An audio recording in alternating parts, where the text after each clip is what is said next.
Pertama, selamat Hari Kartini dulu buat para Kartini yang luar biasa, yang dicintai Tuhan dan yang diurapi Tuhan.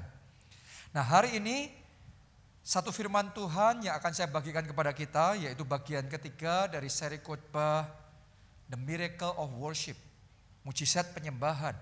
Dan judul khotbah hari ini adalah kesukaan Tuhan. Kita akan belajar bagaimana kita bisa menjadi kesukaan Tuhan. Doa saya dan saya percaya semua kita yang ada di tempat ini adalah anak-anak kesukaan Tuhan. Oke. Nah, kalau saudara dengar kata kesukaan, sebenarnya kita masing-masing punya kesukaan. Anda punya tempat kesukaan, tempat favorit. Anda punya restoran kesukaan. Kalau Anda pergi, Anda akan pilih restoran favorit saudara, tempat kesukaan. Makanan kesukaan. Atau mungkin di antara sekian banyak teman yang Anda kenal, ada orang-orang tertentu yang jadi teman-teman kesukaan, Anda hangout bareng mereka, Anda piknik bareng mereka. Ya, sama halnya dengan kita punya kesukaan. Demikian juga kita harus menyadari Tuhan punya kesukaan. Dan yang saya yakin setiap anak-anak Tuhan di tempat ini anak-anak kesukaannya Tuhan. Oke, kita kasih tepuk tangan yang meriah buat Tuhan kita. Mari kita baca Mazmur 127 ayatnya yang kedua. Sia-sialah kamu bangun pagi-pagi dan duduk-duduk sampai jauh malam dan makan roti yang diperoleh dengan susah payah. Sebab, perhatikan kalimat terakhir, ia memberikannya kepada yang dicintainya pada waktu tidur. Coba Anda renungkan. Ini bicara tentang orang yang dicintainya. Bukankah Tuhan cinta semua orang? Tapi ternyata Alkitab menyebut ada orang-orang tertentu yang memang dicintai secara spesial oleh Tuhan. Sehingga tidur pun mereka diberkati. Saya percaya itu juga terjadi dalam hidup saudara. Bangun, engkau bekerja, engkau diberkati. Tidur pun hujan anugerah dan favornya tetap berlimpah di dalam hidup saudara. Oke. Nah, tapi kita harus sadar, kita harus mengerti ada orang-orang tertentu dalam firman Tuhan karena gaya hidup mereka, karena pilihan-pilihan hidup mereka, karena apa yang mereka lakukan. Mereka ngerti bagaimana mengambil isi, bagaimana mengambil hatinya Tuhan. Maka mereka disebut orang yang dicintai oleh Tuhan. Kita baca ya, Kisah 13 ayatnya yang ke-22. Saya bacakan buat saudara, ditulis begini. Setelah Saul disingkirkan, Allah mengangkat Daud menjadi raja mereka. Coba Anda renungkan. Ini tahta. Tadinya yang duduk siapa? Saul, Raja Saul. Dan ini yang dilakukan Tuhan. Saul disingkirkan, Daud diangkat jadi raja. Nah, Anda harus ngerti. Jadi ada yang disingkirkan, tapi ada yang diangkat. Saya percaya Anda yang diangkat oleh Tuhan. Oke, Daud diangkat oleh Tuhan menjadi raja. Dan tentang Daud, Allah telah menyatakan. Jadi ini Tuhan sedang ngomong tentang Daud. Sama halnya kalau saudara ngobrol, kongkol sama teman-teman Anda sedang membicarakan tentang seseorang. Nah, ini Tuhan sedang ngomongan tentang Daud. Tentang Daud, Allah telah menyatakan, aku telah mendapat Daud bin Isai, seorang yang berkenan di hatiku, dan yang melakukan segala kehendakku. Anda perhatikan, dua hal ini muncul bersamaan. Melakukan segala kehendaknya, dan berkenan di hatinya. Jadi ternyata jadi orang yang berkenan itu apa sih? Berkenan itu Tuhan pas, ini kecintaannya Tuhan, ini kesukaannya Tuhan. Sama-sama saudara punya anak. Buat para orang tua Anda ngerti ini. Saya yakin orang tua ya yang normal pasti cinta, pasti mengasihi semua anak-anaknya. Betul apa tidak? Tapi kalau saudara punya dua anak, yang satu terus memberontak, terus ngelawan sama saudara, yang satu pinter ngambil hati saudara, kira-kira masuknya di hatimu sama apa beda? Pasti beda. Bukan karena Anda tidak sayang, bukan karena saudara mau pilih kasih. Tapi yang satu kayak Daud tadi, yang tahu melakukan segala kehendaknya. Ditulis seperti itu. Melakukan segala kehendaknya. Tapi yang satu, Saul, ngelawan Tuhan terus. Berontak Tuhan terus. Jadi masuknya, keterimanya di hati Tuhan beda. Makanya Tuhan ngomong, aku telah menemukan Daud yang berkenan di hatiku. Kayak Tuhan tuh ngerasa chemistry-nya masuk. Tuhan tuh ngerasa kayak yang ini yang aku cari. Yang seperti ini. Ini orang yang berkenan di hatiku. Ini orang yang, jadi inilah orang kecintaannya Tuhan, orang kesukaannya Tuhan. Dan melalui firman Tuhan hari ini saya yakin ada banyak orang di tempat ini akan semakin ditenggelamkan dalam cintanya Tuhan. Di dalam kasihnya Tuhan tambah hari, tambah dalam cinta Tuhan. Dan dicintai oleh Tuhan. Amin. Nah pertanyaannya apa itu dari Daud? Yang membuat dia itu berkenan di hati Tuhan. Membuat dia itu jadi favoritnya. Jadi kecintanya, kesukaannya Tuhan. Apa dari Daud? Tentunya banyak. Tapi satu yang paling menonjol dari Daud yang paling disuka Tuhan. Karena hatinya yang suka memuji Tuhan. Karena Daud ini punya hati yang he loves to worship. He loves to praise God. Dia tuh suka memuji, suka menyembah. Sampai dalam hidup Daud, 7 kali sehari Daud ngomong. 7 kali sehari aku memuji-muji Tuhan. Coba Anda renungkan itu. Anda berapa kali, jujur ya, coba Anda hitungin aja. Berapa kali sehari engkau memuji Tuhan? Sebagian orang 7 hari sekali. Kalau pas di gereja disuruh WL-nya memuji baru memuji. Tapi Daud 7 kali sehari aku memuji-muji Tuhan. Coba Anda bayangkan, saudara kalau jadi Tuhan yang mau mengasihi semua orang, tapi yang ini, yang lainnya sepi, yang lainnya gak peduli. Tapi ada satu yang 7 kali sehari memuji-muji Tuhan. Dan Alkitab mencatat bahwa Tuhan itu suka dengan pujian dan penyembahan umatnya. Dia ketemu sama Daud yang sukanya 7 kali sehari memuji-muji. Bagaimana tidak hatinya rontok saudaraku. Hatinya meleleh. Makanya Tuhan ngomong aku telah menemukan orang yang berkenan di hatiku. Dan karena hati Tuhan tersentuh. Hati Tuhan disukakan. Tuhan angkat Daud jadi raja. Kalau saudara ngerti ngambil hatinya Tuhan. Dunia jadi milik saudara. Iya kan? Baliknya kan keputusannya Tuhan. Anda pengusaha juga tahu. Anda dikasih satu akses saja. Itu sudah kayak Anda dapat semuanya. Kalau yang ngasih akses Tuhan. Tadinya Daud gembala kambing domba. Itu pun cuma 2 atau 3 ekor yang dia gembalakan. Begitu Tuhan ambil keputusan. Dia yang jadi raja. Tiba-tiba Daud diangkat. Ya sudah, everything. Dia yang tadinya gembala domba 2-3 ekor. Sekarang dia jadi gembala seluruh bangsa Israel. Dia jadi rajanya mereka. Kenapa? Karena dicintai Tuhan. Tidur pun diberkati oleh Tuhan. Hebatnya Daud tuh begini. Setelah dia diangkat jadi raja, dia nggak berhenti sampai di situ. Tadinya kesukaannya pribadi, 7 kali sehari, aku memuji-muji Tuhan. Sekarang sebagai raja, dia punya power lebih besar. Dia tularkan kesukaannya pribadi jadi kesukaan sebangsanya. Dia bangun yang namanya Pondok Daud. Pondok Daud itu semacam tempat pemujaan, tempat penyembahan. Untuk apa? Untuk menaikkan pujian penyembahan 24/7. 24 jam sehari, 7 hari seminggu. Kenapa? Karena buat Daud, kalau aku pribadi mampunya hanya 7 kali sehari. Tapi kalau kami bersama-sama non-stop pujian penyembahan siang dan malam 24 jam sehari, 7 hari seminggu. Terus kita naikkan di hadapan Tuhan. Sudah ngerti? Untuk memuji Tuhan. Buat kebanyakan orang yang belum ngerti kuasa dalam pujian penyembahan. Akan menganggap yang dilakukan Daud sia-sia. Tapi Anda harus tahu, Daud itu meng-hire ratusan pemusik, pemuji, penari, penyembah.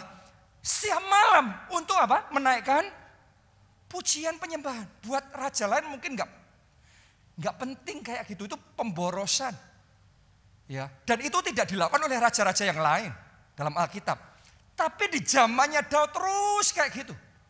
Kenapa? Dia sudah menularkan kesukaan, kecintaannya untuk memuji Tuhan kepada yang lainnya. Dan di zaman Daud, bangsa Israel jadi bangsa yang memuji, jadi bangsa yang menyembah. Tadinya Daud saja yang dicintai Tuhan. Sekarang satu bangsa itu jadi umat kesayangannya Tuhan. Makanya di Alkitab tulis umat kesayangannya Tuhan. Terpuji, ternama, terhormat. Itu kata firman Tuhan. Karena bukan hanya Daud yang ngambil hatinya Tuhan saja. Sekarang sebangsa itu ngambil hatinya Tuhan. Saya doa Anda seisi keluargamu menangkan hatinya Tuhan. Kita seluruh gereja menangkan hati Tuhan. Dengan apa? Pujian dan penyembahan Tuhan. Demen banget, suka banget sama yang namanya Pondok Daud. Saking sukanya Tuhan sama Pondok Daud, ketika setelah zaman berlalu, Pondok Daud sudah roboh, nggak ada lagi. Sampai di satu titik Tuhan ngomong begini, nggak bisa tidak. Aku akan membangun kembali Pondok Daud. Kita baca dulu. Dalam Kisah 15 ayat 16 sampai 18. Kemudian aku akan kembali dan membangun kembali Pondok Daud yang telah roboh. Dan reruntuhannya akan kubangun kembali dan akan kuteguhkan. Sampai di situ. Coba Anda renungkan, dalam perjanjian lama ada 3 tempat pemujaan. Yang pertama, tabernakel Musa. Yang kedua, tabernakel Daud atau yang disebut Pondok Daud. Yang ketiga, tabernakel Salomo yang kita sebut Bait Suci Salomo. Ya. Nah, dari 3 tempat pemujaan, kenapa di ayat itu yang Tuhan ngomong akan dibangun kembali adalah Pondok Daud? Kenapa enggak yang lain? Coba saudara renungkan, kenapa kok Tuhan fokusnya Pondok Daud? Pondok Daud, Pondok Daud. Ibaratnya gini, Anda pergi ke beberapa restoran. Ada restoran-restoran yang oke lah, di sini oke. Tapi ada restoran tertentu yang kita ngomong di hati kita, besok aku harus balik lagi ke situ. Benar apa tidak? Itu sesimpel restoran. Tahukah saudara ketika Tuhan menerima pujian, penyembahan dari tabernakel Musa, dari Pondok Daud, dari Bait Suci Salomo, dia cicipi, dia rasakan itu. Yang paling nikmat, yang paling disukai Tuhan adalah pujian penyembahan dari Pondok Daud.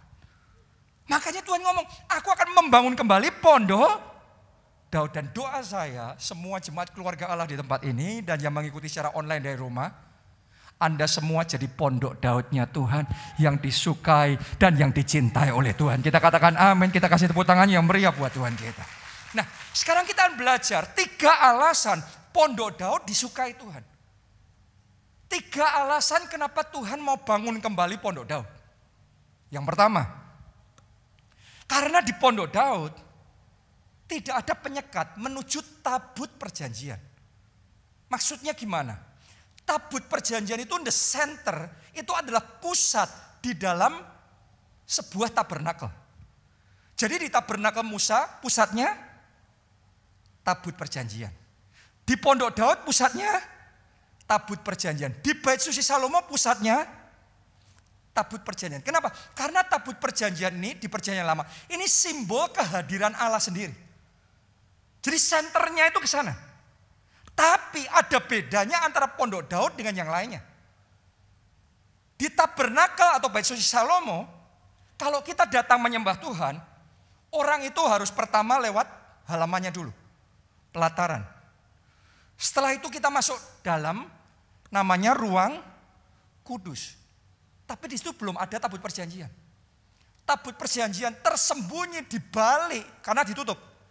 Di dalam satu ruangan yang namanya ruang maha kudus. Yang boleh masuk di ruang kudus itu hanya imam besar. Enggak sembarang imam. Imam besar itu pun setahun sekali. Jadi kalau umat Tuhan mau menyembah, mereka datang untuk menyembah. Menyembahnya jauh di sana. Itu yang terjadi di Bait Suci Salomo, itu yang terjadi di tabernakel Musa. Tapi di Pondok Daud ada sesuatu yang aneh. Tabut perjanjian itu itu tidak ditaruh di ruangan terpisah. Tabut perjanjian itu, ini kan ada pondok Daud, itu kayak kemah gitu. Di senternya, di tengahnya kemah tersebut, ditaruh di situ tabut perjanjian. Dan di situ yang datang untuk memuji menyembah Tuhan, datang untuk mendekat. Jadi menyembahnya dari dekat. Memujinya dari dekat.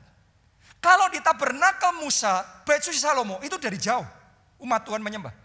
Tapi di pondok Daud, ada yang namanya kedekatan antara Tuhan dengan umatnya.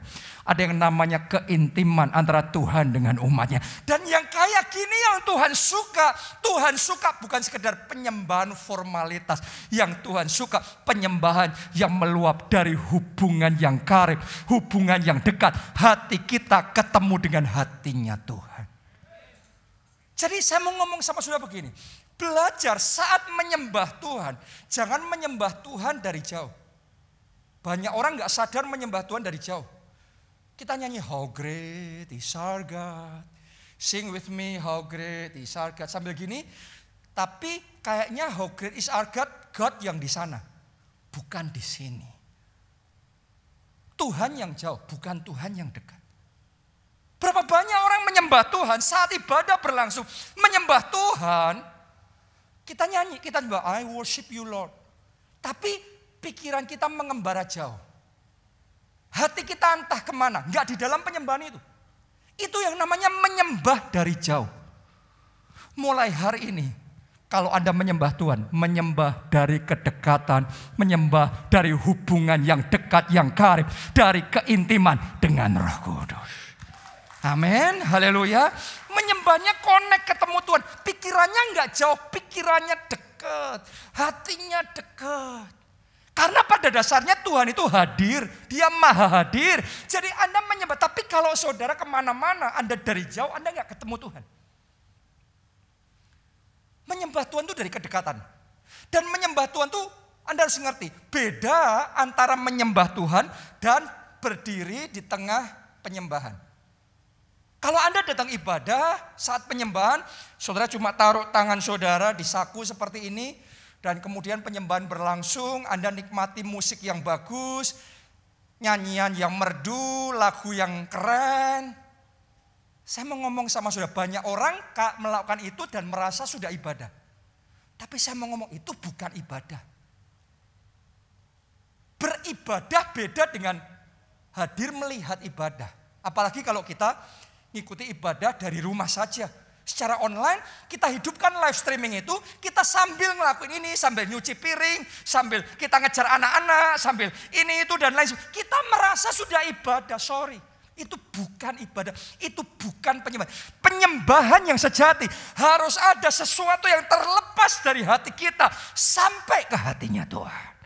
Harus ada sesuatu yang muncul. Kecintaan kita yang terlepas sampai ke hatinya Tuhan. Penyembahan yang sampai ke dalam hadapan Tuhan. Jadi ada sesuatu dari kita yang makanya firman Tuhan ngomong apa? Kasihlah Tuhan Allahmu dengan segenap hatimu, segenap jiwamu, segenap kekuatanmu. Bukan pasif. Ya aku cinta Tuhan kok. No. Cinta Tuhan yang sejati ada sesuatu yang segenap sampai sama Tuhan.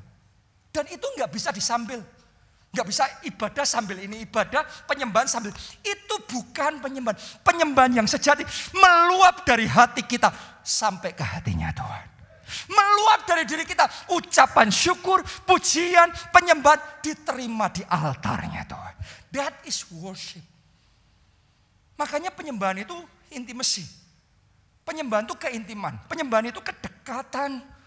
Hubungan kita sama Tuhan. Mulai hari ini jangan anggap pujian penyembahan itu adalah menu pembukaan sebelum khotbah. Oh ini enggak sepenting khotbah. Saya mau ngomong sama saudara, buat Tuhan yang namanya pujian penyembahan itu menu utama yang dia nantikan, dan doa saya ketika momen itu tiba yang Anda naikkan penyembahan yang terbaik, pujian yang terbaik yang Tuhan bisa nikmati dari hidup saudara. Amin. Anda harus ngerti pujian penyembahan itu bukan kita yang nikmati musik bagus, suasana yang enak. Kalau Anda yang nikmati bukan penyembahan. penyembahan yang sejati Tuhan yang menikmatinya. Tuhan menikmati korban dari kita. Tuhan menikmati puji-pujian dari kita. Tuhan menikmati cinta kita, ketaatan kita. That is worship. Itu yang membuat Tuhan ngomong, aku akan membangun kembali pondok Daud. Karena itu yang hilang. Hati menyembah seperti itu sudah roboh. Banyak yang hilang. Tuhan ngomong, aku akan membangun kembali. Makanya akan datang penyembah-penyembah yang benar. Yang menyembahnya dari keintiman. Kedekatan sama Tuhan. Itu yang pertama. Alasan kenapa Tuhan sangat suka dengan pondok Daud. Yang kedua sekarang. Yang kedua. Di pondok Daud penuh dengan pujian dan penyembahan. Maksudnya gimana? Bukankah di Bait Suci Salomo dan Tabernakel Musa juga ada pujian penyembahan? Oh iya. Tapi kadang-kadang kebanyakan waktu suasananya itu hening, khidmat, sakral. Tapi di pondok Daud ini paling beda. Pondok Daud itu suasananya semarak banget. Meriah. Ada tari-tarian, ada puji-pujian, ada nyanyi-nyanyian. Herannya saudaraku, yang kayak gitu yang Tuhan ngomong, aku akan bangun kembali. Karena dia suka yang seperti itu. Kenapa? Karena di surga seperti itulah suasananya. Ada momennya tentunya hening di surga. Tapi Anda boleh pelajari dalam Alkitab. Most of the time, kebanyakan waktu di surga penuh dengan puji-pujian dan penyembahan. Jadi ternyata itu yang dicari Tuhan. Satu tempat yang penuh dengan pujian dan penyembahan. Tahukah saudara, itu yang Tuhan cari juga dari hidup kita. Banyak orang hidupnya hening. Gak ada pujian naik sama Tuhan. Sepi. Beda sama Daud. Daud tadi berapa kali sehari? 7 kali. Dia rame. Dia terus naik terus. Pujian. Sebentar pujian lagi. Penyembahan. Gak harus nyanyi sih. Pujian beda sama nyanyi. Pujian itu Anda memuji orang. Oh kamu ganteng ya, oh kamu hebat ya. Saudara sedang memuji orang itu. Sama Tuhan juga sama. Kita bisa ngomong hal-hal, ungkapan perasaan hati kita. Itu sebagai pujian kita sama Tuhan. Dari Daud perkataannya sepanjang hari saat ketemu sama orang. Daud dipuji mungkin, wah Daud kamu hebat. Kamu ini from zero to hero. Kamu dari gak ada apa-apa. Sekarang kamu somebody. Dipuji dia, tapi Daud ngomong, semuanya anugerah Tuhan saja. Dia kembalikan sama Tuhan. Jadi sepanjang hari itu penuh dengan pujian dan penyembahan. Dan itu menyukakan hati Tuhan. Delighting his heart. Itu menyenangkan hati Tuhan. Hidup yang penuh dengan pujian penyembahan. Jangan seperti bangsa Israel yang keluar dari Mesir di bawah pimpinan Musa. Bukannya penuh pujian penyembahan, tapi isinya sungut-sungut, protes, ngambek, negatif. Coba saudara renungkan, kalau saudara jadi Tuhan, favoritnya saudara adalah pujian penyembahan, tapi yang di satu nggak ada pujian penyembahan. Aslinya cuma sungut-sungut, komplain, protes. Tapi yang satu 7 kali sehari memuji-muji Tuhan. Menurut saudara Tuhan hadir yang mana? Karena firman Tuhan ngomong, Tuhan hadir di atas pujian dan penyembahan umatnya. Banyak orang istilahnya Tuhan hadir. Tapi dalam hidup Daud, pujian penyembahan itu terus menerus. Dan kehadiran Tuhan itu bukan istilah. Kehadiran Tuhan itu nyata. Penyertaan Tuhan itu nyata. Karena itu dalam hidup Daud, dia tidak pernah kalah berperang. Kemanapun berperang, Tuhan menyertai. Dan selalu ada kemenangan. Oh, tepuk tangannya buat Tuhan yang dari hati, yang paling meriah buat Tuhan kita yang luar biasa. Anda bukan bertepuk tangan untuk saya, Anda bertepuk tangan untuk Yesus yang berperang dan memberi kemenangan. Sekali lagi boleh gak tepuk tangan yang lebih meriah buat Yesus yang luar biasa. Amin. Sama-sama tepuk tangan, kalau saudara tepuk tangannya lata, itu hanya tepuk tangan biasa. Tapi tepuk tangan akan berubah jadi pujian. Kalau tepuk tangan itu meluap dari hati untuk Yesus. Makanya pikiran dan hati ini mesti dekat, connect-nya sama Yesus. Penuh penuhi hidup saudara dengan pujian dan penyembahan. Karena itu yang dicari Tuhan. Dan Tuhan ngomong, aku akan membangun kembali pondok Daud. Di gereja kita ini bersyukur Tuhan kasih rema untuk kita membangun pondok Daud. Jadi apa yang dilakukan Daud zaman itu kita juga mau lakukan di zaman ini. Ya, belasan tahun yang lalu gereja kita di Solo sudah melakukan hal itu. Sekian tahun yang lalu Tuhan bicara sama saya, sejak saat itu baik di Jakarta, di Surabaya, di Semarang, di Jogja, di berbagai kota di mana gereja kita ada, kita bangun pondok Daud. Tapi sayangnya kemarin ketika pandemi melanda, terus lockdown, ibadah juga nggak bisa, akhirnya pondok Daud sempat roboh, berhenti. Tapi saya percaya dan saya berdoa ada gelombang yang ketiga, pondok Daud dibangun kembali. Amin. Oh, tepuk tangannya pula yang paling meriah buat Tuhan. Dan doa saya, Anda terlibat di dalamnya. Anda ikut masuk di dalamnya. Anda ikut partisipasi membangun pondok Daud. Ayo saudaraku, karena ini menyenangkan hati Tuhan. Jangan ngomong, di pondok Daud kok cuma pujian penyembahan. Pujian penyembahan itu bukan cuma. Pujian penyembahan itu porsi utama yang menyenangkan hati Tuhan.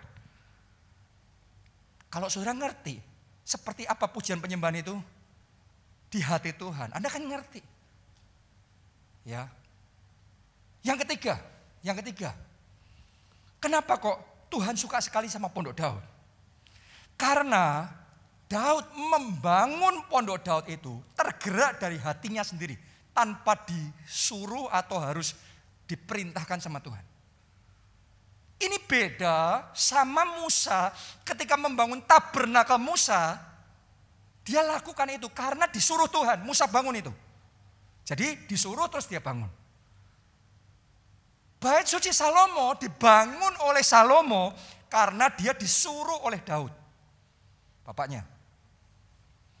Tapi pondok Daud itu murni inisiatifnya Daud. Dia merasakan siapa aku ini Tuhan. Engkau baik dalam hidupku. Engkau jadikan aku biji matamu. Aku mau membalas kebaikanmu. Dan Daud membangun pondok Daud. Untuk apa? Membalas kebaikan Tuhan. Menyenangkan hati Tuhan. Saya mau ngomong begini sama saudara. Sama-sama kita taat sama Tuhan. Tapi ketaatan karena terpaksa. Dan ketaatan yang meluap dari hati. Bobotnya beda di mata Tuhan. Benar apa tidak? Sama-sama ngelakuin sesuatu taat, ya sudah ngelakuin tapi terpaksa. Yang satu ngelakuin sesuatu meluap dari hati. Beda loh. Nilainya berbeda, masuknya di hati Tuhan berbeda. Ibaratnya saudara punya pacar. Anda harus paksa-paksa pacarmu ngomong, ayo ngomong I love you, ayo ngomong I love you. Ya sudah I love you. Kan udah ngomong ini I love you. Sama kalau itu inisiatif dari dianya sendiri yang dia cinta sama saudara dan dari hatinya dia ngomong I love you darling. Saya yakin masuknya di hatimu beda. Mulai hari ini saya berdoa yang namanya worship meluap dari hati saudara. Yang namanya puji-pujian meluap dari hati yang cinta Tuhan. Bukan sekedar karena disuruh, diwajibkan, diperintahkan. No, yang namanya membangun pondok Daud. Doa saya meluap dari hati saudara. Sama-sama bertobat ya. Yang satu bertobat karena ketahuan terpaksa. Atau karena menghadapi konsekuensinya. Ya sudah bertobat. Sama yang satu bertobat karena memang sadar. Karena memang ngerti itu tidak berkenan di hati Tuhan. Dan maunya menyenangkan hati Tuhan. Itu beda. Pertobatannya sama tapi nilainya di mata Tuhan beda. Sama-sama kita beribadah. Yang satu beribadah karena diwajibkan, diharuskan sama orang tuanya. Kamu harus ibadah ya. Kalau enggak awas ya. Sama yang satu datang sama Tuhan karena rindu. Datang sama Tuhan dengan hati yang cinta Tuhan. Bahkan dengan cucuran air mata, dengan kesungguhan, dengan segenap hati menyembah Tuhan. Masuknya beda. Yang membuat Tuhan suka sama Daud, karena hatinya Daud ini. Inisiatifnya, kecintaannya sama Tuhan, kerinduannya sama Tuhan. Membuat kata I love you yang sama Orang lain akan buat Tuhan ya oke, tapi Daud yang ngomong itu menyentuh hatinya. Mulai hari ini saudara sadari alasan kenapa Tuhan mau membangun pondok Daud. Tuhan cari orang yang punya inisiatif.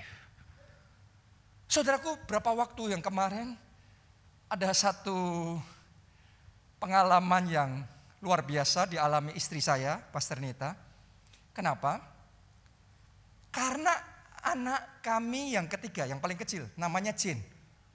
Nggak tahu ada apa, nggak disuruh, tiba-tiba buat surprise buat mamanya.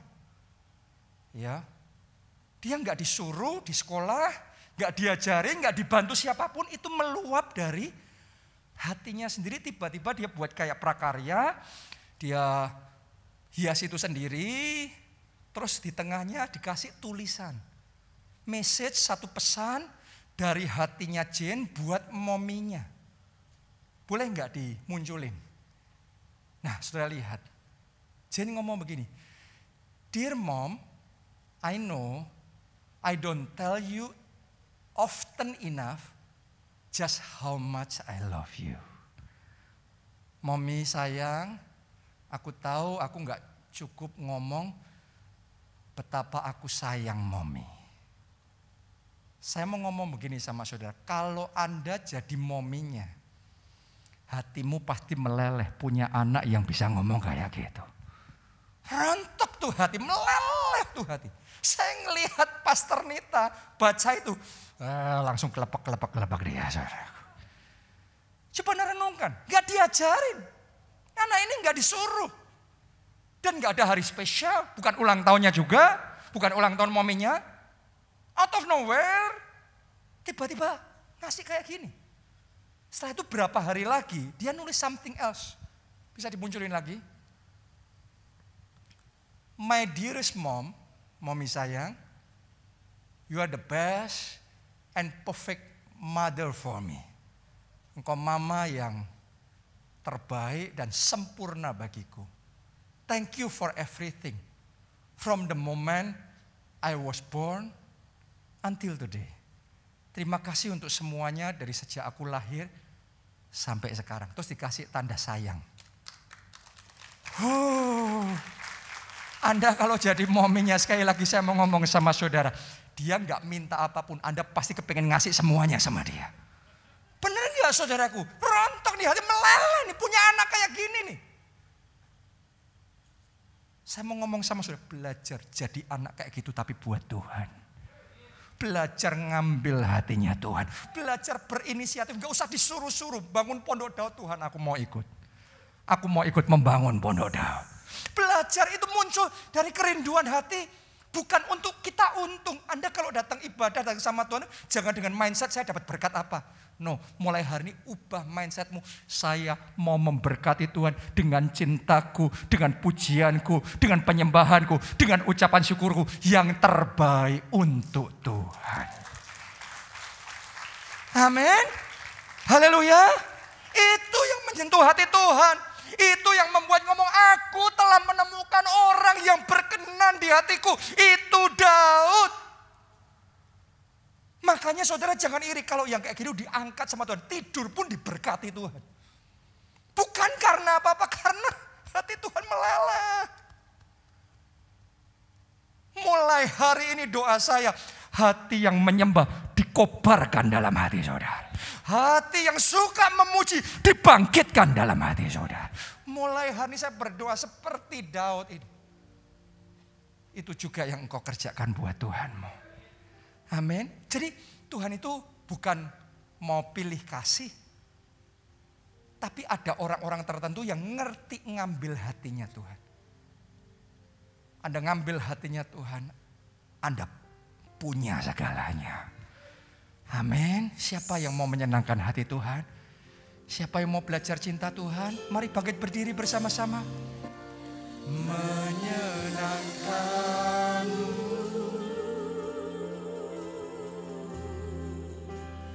menyukakanmu,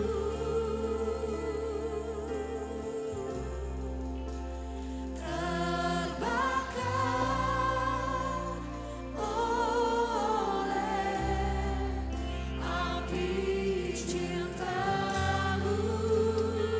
Boleh enggak lagu ini meluap dari hatimu? Mari, dari kedekatan sama Tuhan. Bukan Tuhan yang di sana, Tuhan yang dekat sama saudara. Katakan, Tuhan, aku mau menyenangkan-Mu. Aku mau menyukakan-Mu. With all that I have, with all my heart.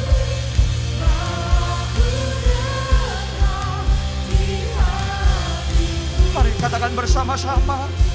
Angkat dua tanganmu. Katakan, menyenangkan-Mu. Yes, Lord. Menyukakan-Mu. Ini hati kami. Kami mau menyukakan-Mu.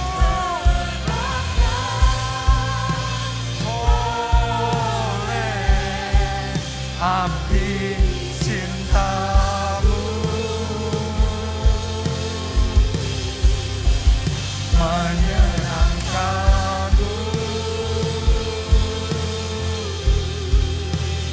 menyukakan-Mu.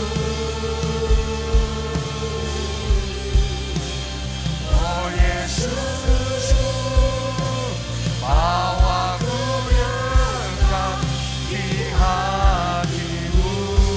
Sekali lagi, mari dengan segenap hatimu katakan, menyenangkan-Mu, menyukakan-Mu Tuhan. Dari hati kami, from the bottom of our heart to You, oh Jesus.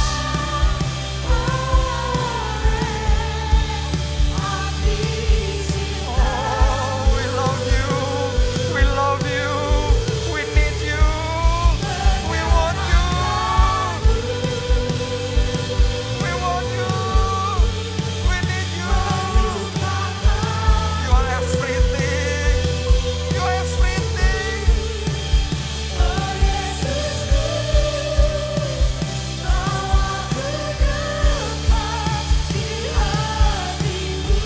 Mari katakan, sekalipun dagingku, sekalipun dagingku, hatiku habis hanya gunung batuku dan bagianku, tetaplah Allah selamanya. Sekalipun dagingku, hatiku habis lenyap, gunung batuku dan bagianku, tetaplah Allah selamanya.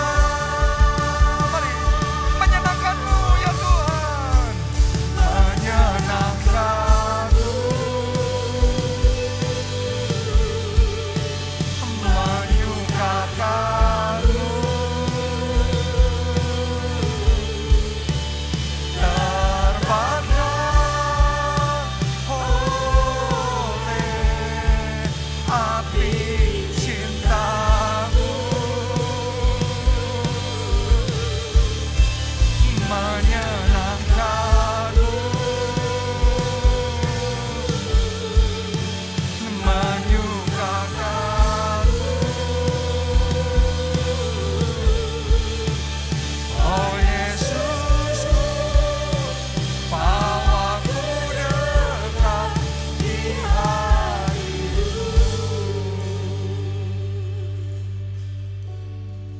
Semuanya balik pada the heart of worship, hati menyembah. Itu yang dicari oleh Tuhan. Bukan sekedar penyembahannya, bukan sekedar ketaatannya, bukan sekedar ibadahnya, tapi hatinya. Saya berdoa mulai hari ini Anda bisa menangkap hati menyembah itu, hati memuji itu. Saya berdoa mata rohani kita dicelikkan oleh Tuhan, sehingga kita bisa melihat betapa pentingnya pujian penyembahan di hadapan Tuhan. Sehingga Anda bisa melihat, kenapa kok Daud 7 kali sehari ia memuji Tuhan. Dia raja, dia orang yang strategik, dia orang yang pintar sekali. Dia tidak melakukan sesuatu sembarangan menghabis-habiskan waktu. No, tahukah saudara, pujian penyembahan tidak menghabis-habiskan waktu. Pujian penyembahan tidak memboroskan waktu. Pujian penyembahan Anda sedang memenangkan hati Tuhan. Menyenangkan hati Tuhan. Menyukakan hati Tuhan. Dan itu yang terutama dalam hidup kita adalah menyenangkan hati Tuhan. Saya tantang saudara mulai hari ini rubah mindset saudara. Kalau datang sama Tuhan, jangan hanya datang minta ini, minta itu, minta berkat. Ayo, kalau datang berkati Tuhan dengan hatimu, berkati Tuhan dengan cintamu, berkati Tuhan dengan ucapan syukurmu, berkati Tuhan dengan puji-pujian dan penyembahanmu. Saat pujian penyembahan, jangan Anda yang pasif nunggu. Oke, musik jalan bagus, suaranya oke, sound systemnya bagus. No, bukan tentang kita yang menikmati, tapi mari kita pastikan pujian penyembahan Tuhan yang menikmatinya. Dan mari kita berikan pujian terbaik kita. Mari kita berikan penyembahan terbaik kita. Kita akan ambil beberapa menit. Saya mau berikan kesempatan kepada saudara masing-masing. Ayo kita angkat 2 tangan kita. Angkat suara saudara. Naikkan pujian saudara. Naikkan penyembahan saudara. Katakan, I love you Jesus. Oh, I love you Jesus. I love you Jesus. With all my heart. With all my soul. With everything that I am. I love you Jesus. Jesus. The name of Jesus. The wonderful name of Jesus. The most beautiful name in my life. Yes, you are. Yes, you are. Yes, you are. You are my everything. You are my everything. Oh, Kau yang paling berarti bagiku ya Tuhan. Engkau segalanya. Engkau paling berarti. Engkau terutama bagi hidupku Tuhan. I need Jesus. I need Jesus. I want Jesus. I love Jesus. Oh, kasih setiamu lebih dari hidup. Sekalipun sering kami tidak setia, tapi Engkau tetap setia. Engkau tetap mengasihi kami. Kasih-Mu baru setiap pagi. Baru setiap pagi. Kasih-Mu mengalir, mengalir, mengalir. Terima kasih Tuhan. Engkau tidak pernah membuang kami. Engkau selalu mengasihi kami. Engkau mengampuni dosa-dosa kami. Terima kasih untuk anugerah-Mu. Terima kasih untuk favor-Mu. Terima kasih perlindungan-Mu. Terima kasih kesembuhan-Mu. Terima kasih pertolongan-Mu. Terima kasih. Sembah Dia saudara. Sembah, sembah, sembah Dia. Puji Dia, senangkan hatinya. Biar Dia menikmati yang terbaik dari hatimu. Yang terbaik dari hidupmu. Soralawa syaralawala. Soralawala. Syaralawa syara. Syaralawa syara. Oh, ralawa syara.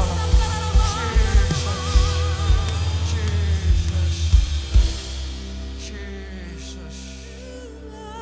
Katakan dengan lembut, I love you Jesus.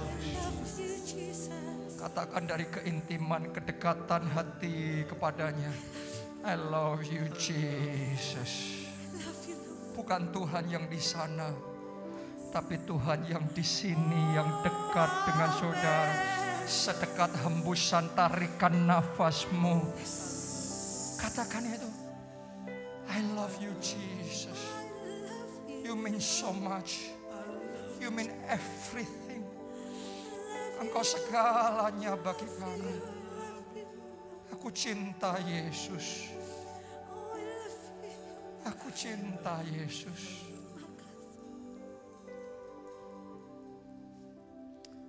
Terima kasih Tuhan. Mari katakan bersama, menyenangkan-Mu. Menyenangkan-Mu. Dari hati paling dalam katakan itu. Menyukakan-Mu.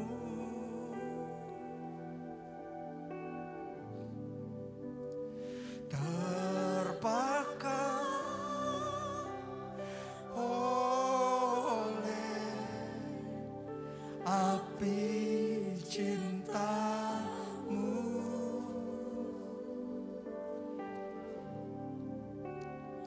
Menyenangkan-Mu.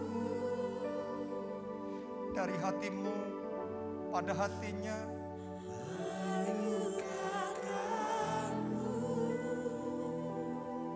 Jesus, Jesus, Jesus.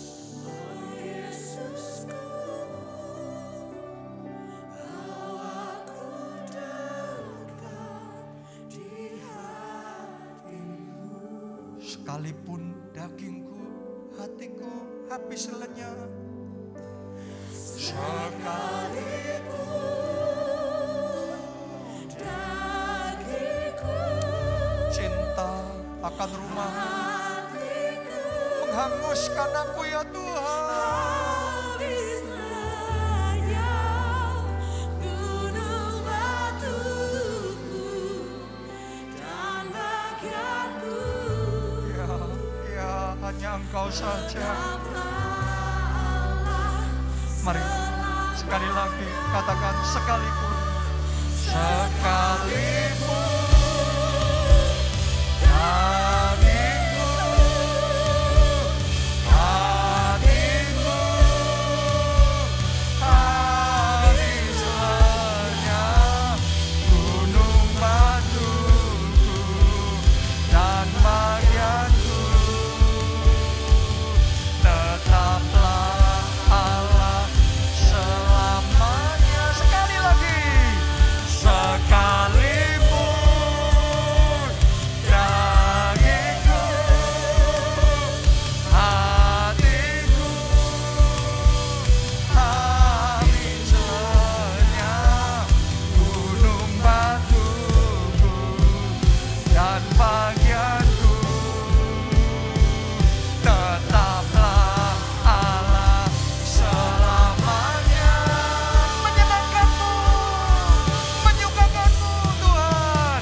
kedua tangan saudara dan aminkan berkat Tuhan ini.